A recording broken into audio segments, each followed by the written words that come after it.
I went a little bonkers recently. For those who don't know or might be new to the channel, I record these well in advance. I release 2 a week on Sundays and Tuesdays, and I'm currently backlogged, probably like 30 or 40. And you see, I mean, this is just full of stuff. There's stuff here.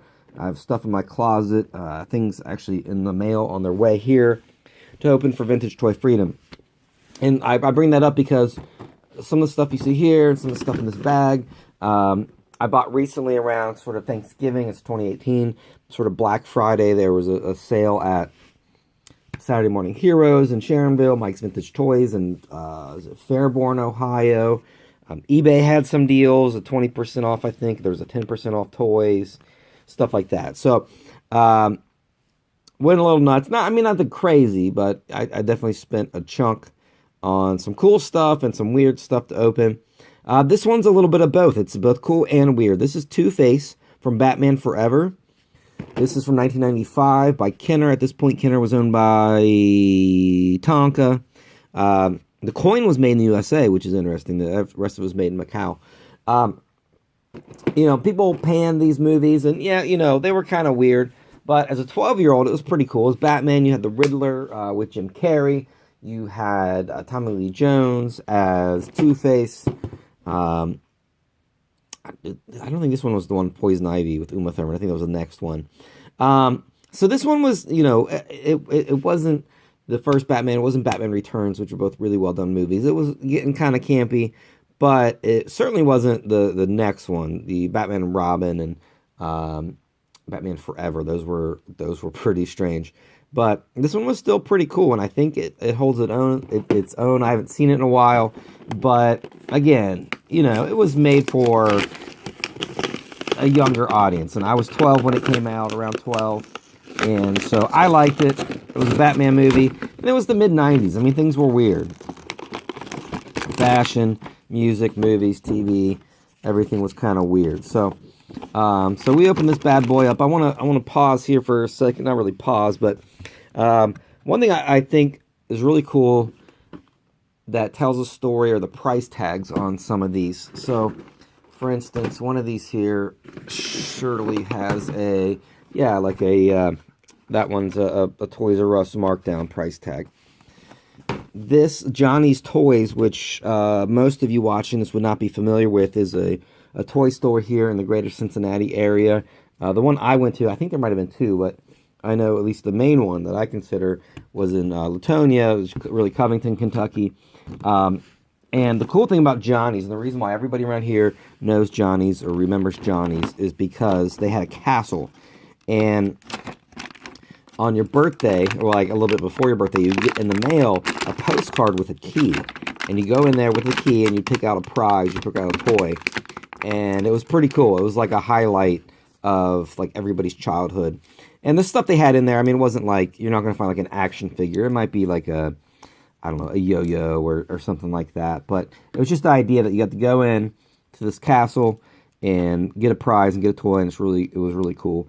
So Johnny's is still kind of there. They don't sell toys anymore. There's a place called Entertainment. Oh, wait, no. Totter's Otterville, sorry. It's like a playland for kids. And there's like a computer repair shop, and I don't know. It's just kind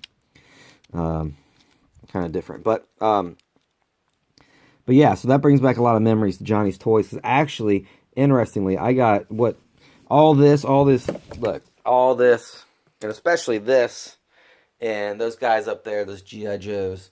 What started this obsession, and I've probably told this story in other episodes before, but my grandmother took me to Johnny's Toys when I was a kid, and I picked out Sci-Fi from G.I. Joe and Crazy Legs from G.I. Joe. And I called them Green Guy and Red Guy. And I vividly remember going there with my grandmother, my aunt, my aunt was kind of like my older sister. And that really kind of set all this off. I'm 35 years old, and here we are. So, Johnny's Toys, you are still...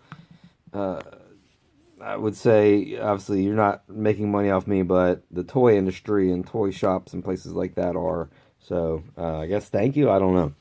Anyway, back to this. So, we load the projectiles into the cannon, line barrel up for firing, pull back hammer, release the fire. rotate and line up barrel for second and third firing. So you got to kind of do it yourself, which is strange because it doesn't do it automatically, and it doesn't really work great. You see, it's not like it doesn't rotate by itself. It just kind of, you have to do it. So that's kind of weird. I mean, I don't know. That's kind of a weird thing. But obviously, here he is. He's got this gun molded into his hand. And then he has a hand here like he's also holding a gun. Or I guess he could be flipping the coin. But the coin's very big. And you see, there's a coin with the face of Lady Liberty. And then scratched out, because that's kind of the other one. And he... obviously, that's how he determines things. And that was always kind of a cool concept in the comic where, you know, is he going to shoot Batman or not? And then, you know, maybe he does, maybe he doesn't. But he would honor that. So, obviously, that's the whole idea. Is he's got a good side and a bad side, very, you know, Jekyll and Hyde. So, but this is pretty cool. I think that's a pretty decent likeness of Tommy Lee Jones. And you got some zany colors here with the sort of pink zebra striped, cheetah, checkered, and obviously his face is all kind of messed up here. So I think they did a really swell job. They kind of messed up on the back. I guess that probably should have been half and half. I don't know if maybe in the movie it wasn't for some reason, but I would say if you're looking for a Tommy Lee Jones Two-Face figure, this is it, man. This is it. Swell likeness. You got the coin. The cannon missile launcher thing's a little wonky, but you know, sometimes it's the way it goes. You gotta include something in there for people to shoot. So yeah, I think this is a pretty solid figure. I mean, you know, we got some oddballs in here. That Robin, you see that Street Biker Robin, that one I would say sucks, and you see that one. Actually, I have one that's very beat up. I'm trying to sell. Nobody wants it. But, you know, some of these aren't bad. They made a lot of weird Batman figures.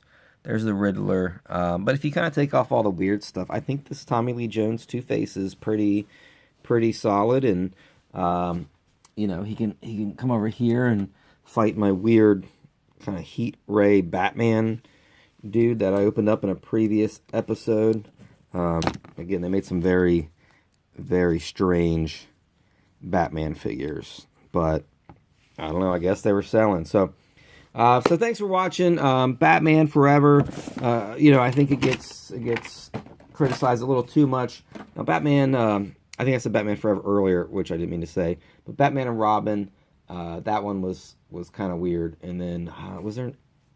What was the one? I don't know. I get them all confused. I'm getting old and forgetful. But yeah. Thanks for watching. And same bat time, same bat channel. You know, check out other episodes of Vintage Toy Freedom. Like, comment, share, subscribe, and if there are, you know, I want to know. What do you think about Batman Forever? How old were you when it came out? Obviously, if I watched it for the first time as a 35-year-old man, I would be like, this movie really sucks. But you know, I think it's all right for a '90s, mid-'90s movie that was made for, you know, probably around my demographic. So thanks for watching, and hopefully you get the good flip of the coin. And look at that, we did, right? We're lucky, so you're gonna have good luck today.